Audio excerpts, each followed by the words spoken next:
Bonjour Marco, bonjour à tous les téléspectateurs. Eh bien, on est parti pour la revue de presse et vous donnez le ton, Marco.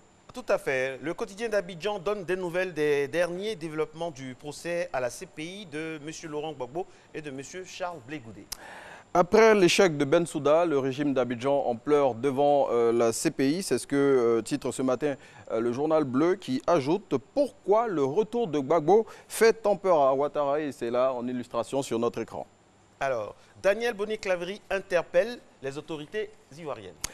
Les révolutions se nourrissent de rancœur, d'injustice, de frustration. C'est ce que Barassa Une, le nouveau réveil de ce jour. Ces propos ont été tenus par la présidente de l'URD hier lors du fauteuil blanc, plateforme de débat organisée par le journal proche du PDCI RDA. Décidément, Renaud, c'est la série des interpellations. Après l'interpellation de Daniel Boni-Clavry, qui interpelle les autorités ivoiriennes, le président du Sénat, lui aussi, lance une interpellation. La politique, la vraie, est faite pour apaiser et non pour apeurer, selon Aoussou Jano, qui pointe ainsi du doigt l'ensemble de la classe politique ivoirienne. Et c'est dans l'intelligence d'Abidjan que cette interpellation est intervenue. Adama Bictogo a animé une conférence de presse hier. Oui, Bictogo démonte Bédié, Soro et Guy Kahué. C'est le compte-rendu que nous fait le matin d'Abidjan, le compte-rendu que nous fait le matin d'Abidjan, donc de la conférence de presse animée hier par le secrétaire, le directeur exécutif du Rassemblement des Oufouettistes,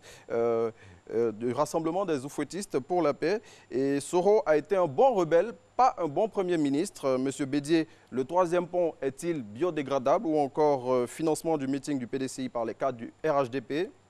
Guy Kahué est dans l'intox. Tout ceci est à lire dans le matin de ce jour. Et puis la justice ivoirienne condamne un célèbre centre hospitalier à payer plus de 100 millions de francs CFA à un ex-patient. Suite à une erreur médicale, la PISAM lourdement sanctionnée. C'est l'information qu'affiche à sa une l'éléphant déchaîné de ce jour. Selon le journal satirique, les autorités de la clinique accusent les médecins plutôt, d'être responsables de cette situation.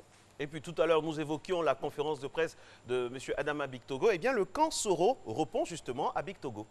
Ils veulent mener le pays dans le désordre. C'est la réponse apportée par le camp Soro au directeur exécutif du RHDP suite à la conférence de presse animée par celui-ci, conférence de presse au cours de laquelle le directeur exécutif du RHDP s'en est pris à l'ex-président de l'Assemblée nationale. Voilà, on a fait le tour pour aujourd'hui. Marco, on se retrouve demain et surtout on retrouve les téléspectateurs dès 6h10 pour une autre revue de presse.